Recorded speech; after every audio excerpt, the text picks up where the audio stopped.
Yo, yo, yo, what is good in the neighborhood? It is your friendly neighborhood Sanji, aka Ace Boy Sanji, in the cuts with another legitimate review, aka Legit Reviews, here today, and I'm here to answer the question for you guys: is Daredevil Born Again worth watching?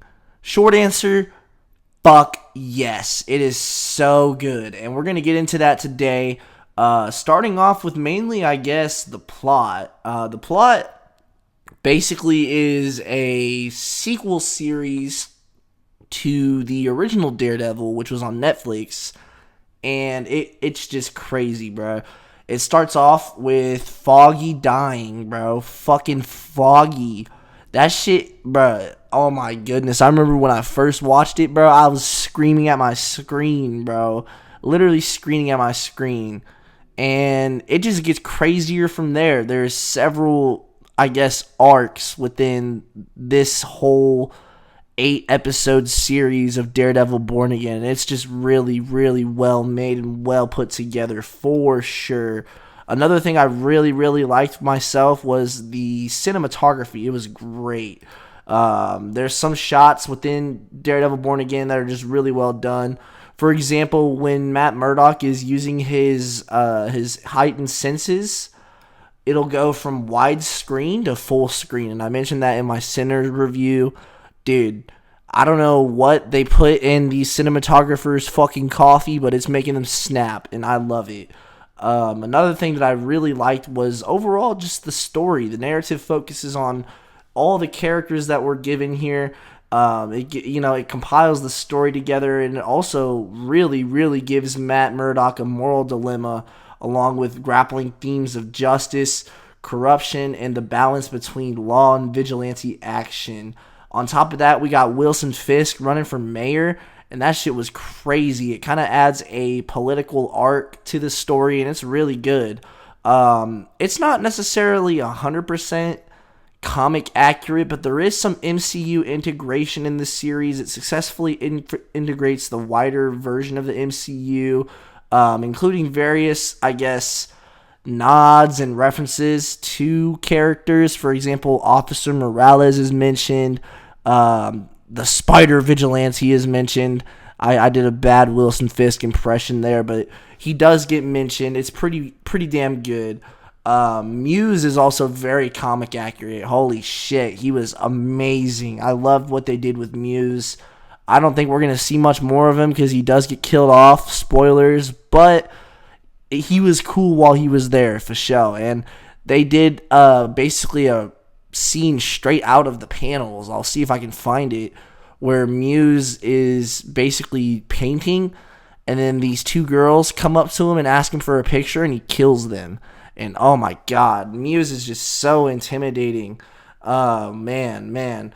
I would say, despite some criticisms, Daredevil Born Again is really, really just a good show. It's a good, strong revival that captured the essence of the original series while introducing more to the MCU. This is one of the best projects out of Phase 5 for sure, if not the best. Based on everything that I've stated so far, I just have to say this show 100% has 10 out of 10 potential for sure. On top of that, the visuals are fantastic, specifically the fight scenes.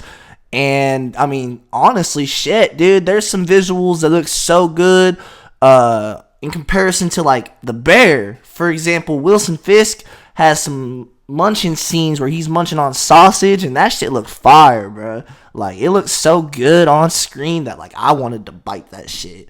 The soundtrack is really good. There's a lot of good payoff despite the pacing. There are a bit sluggish moments within the show, or like random moments where you're like, why did that just happen? And then towards the end of the series, you're like, oh, that's why that happened. There's a lot of foreshadowing. Daredevil's badass and looks badass every time he appears. And now let's get more into the episodic type shit. You know, I'm going to break down the episodes. So, spoiler alert. First episode starts off super damn strong. Bullseye is an intimidating dickhead. Kingpin is an intimidating supervillain. Not just villain, supervillain. I'm dubbing him that. On top of that, Muse is also crazy. But the first episode, we see Foggy die, bruh. He gets murked by Bullseye. Bullseye is also a good addition. He's a good anti-hero within the series. I definitely give him his flowers. He was well done and well made for sure, and I'm sure we'll see more of him. Whether it be a spin-off series or in the next season, we shall see. But I'm fucking ready. Another villain that I really liked was Muse, man. Muse was a crazy villain, and he carries every time he pops up on screen. Unfortunately, he doesn't pop up until about, I think, the 5th or 6th episode, but he is mentioned. He gets mentioned a lot. Now let's move on to the second episode. I mean, there's a lot of emotional tension. Foggy died, and basically Hector Ayala is on trial. Episode 2 is sad, and it gets really intense. I'm not going to lie to y'all. He does die at the end. White Tiger does die, unfortunately. And they really killed him off because he died in real life, which is really sad. But hopefully we get to see some sort of other portrayal of White Tiger someday. There is another White Tiger in the Marvel Universe. I don't want to spoil who it is because it may or may not happen in the show, but we'll see. Episode 2 kind of builds up to Daredevil becoming Daredevil. He's kind of torn after the events of Foggy dying and Hector Ayala dying. He's a bit torn. He doesn't know if he wants to be Daredevil yet or not. But episode 3 and 4, we get more of a focus on that. On top of that, we get a focus of Hector Ayala's trial and his tragic death. And we also see a bit more emotional impact that vigilantes and heroes have on New York and Hell's Kitchen, to be more specific. Let's see here. What else did I note? Episode 5, we see the Punisher humble the fuck out of Daredevil. This episode is dope. I'm not going to lie to y'all. I enjoyed it. The only thing I didn't really like was there was a lot of filler. For example, let me see here. There's a bank robbery gone wrong, and it's a Matt Murdock episode. At the very end of it, he's like, whoop-de-wop, I'm putting on a red mask and turning into Daredevil again. It's kind of cool, but I really, really liked how the Punisher comes in. Oh my god, the Punisher is so peak, bruh. He's so peak. I don't want to talk about why he's peak yet, but we'll get more into it. Episode 6, we get another vigilante shown, but it's only from a guy's phone. Like, we see him in action, but it's only, like, from a phone screen. It's kind of weird. They did that with White Tiger as well. I'm not sure why they did that. We could have gotten some hands-on action sequences, but we didn't.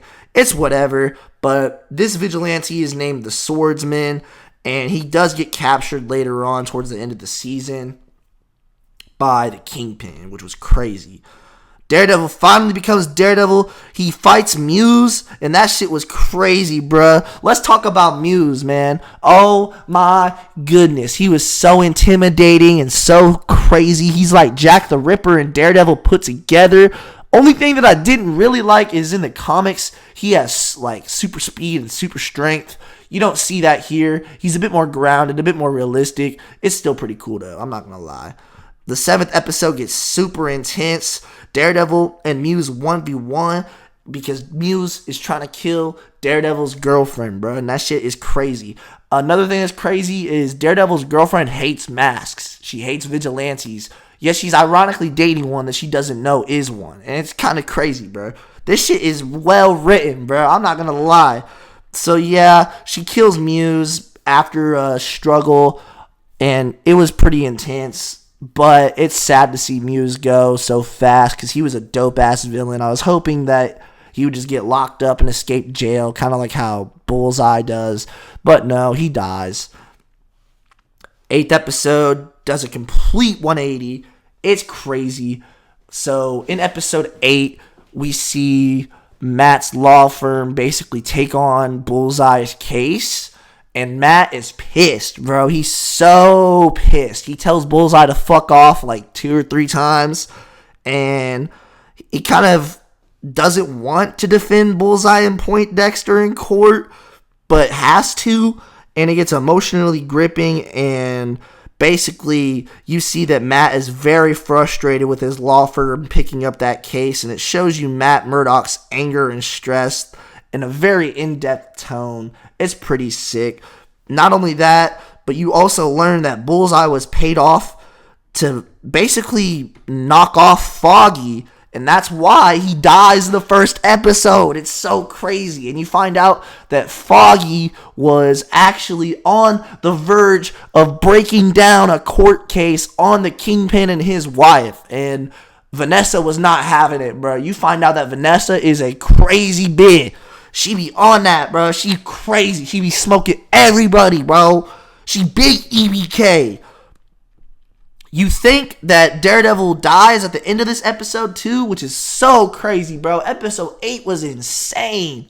You learn all these secrets, and then Bullseye goes in to kill Daredevil. But what's even crazier about this shit, bro, oh my god, this writing is insane. What's even crazier about this shit is Bullseye wasn't trying to kill Daredevil. Daredevil just jumps in, and he jumps in front of the Kingpin. So Vanessa was trying to take out Kingpin and Foggy. She was not having no loose ends. And you learn that Vanessa tries to kill Kingpin in this series like 2 or 3 times. It's so crazy. It's so crazy. In episode 9, you see Vanessa learn, you see and learn hands-on that Vanessa was trying to get Kingpin knocked off. She tries to get him assassinated twice. She has Foggy killed. And Kingpin finally loses his shit, bro. Kingpin attempts to assassinate Matt Murdock, who is incapacitated in the hospital after jumping in front of a sniper bullet that Bullseye shot. Oh my god, it's so crazy. It's so crazy. On top of that, shit just keeps getting crazier and crazier. The Kingpin finally loses his shit. He attempts to assassinate Matt Murdock, I believe 2 times. He has one of his minions go and do it, and it just gets crazy from there because, like I said, Kingpin loses his shit. He calls in this meeting, and oh my god, he has all of his task force there, and he just crushes the chief of police's head like a grape. It was so gnarly. So gnarly, bro. And this episode ain't even over yet. We get Punisher helping Daredevil, and Punisher just slaughters all of these task force members. It gets gnarly. Punisher is gnarly and ruthless, and it's solely due to the fact that he's pissed off that these little minions nabbed his logo, took his thunder. They basically running around biting his style, and he was not rocking with it. On top of that, Punisher carries and he just goes on a badass killing spree while Daredevil is investigating everything that's going down. He's learning finally why Foggy got knocked off, and he's not having it either. He's pissed. He basically wants to build an army, and in the comics, it's a bit more badass because there's more people at play, more heroes at play, but he doesn't really have much of an army, to be honest, in this show. He's got Punisher, which is cool. He's got himself, and then he's got Karen and his law firm. That's really it. But let's see here. I think that's about it, y'all. I mean, honestly, this show will have you at the edge of your seat. I definitely would give it a 9 out of 10. Only reason why it doesn't get a full 10 is because it's not comic accurate. But that's really my only complaint here. Definitely would recommend watching Daredevil Born Again, and I cannot wait to see how it ends. With that being said, again, I give this series a 9 out of 10. Perhaps a 10 will be given when it ends. Peace.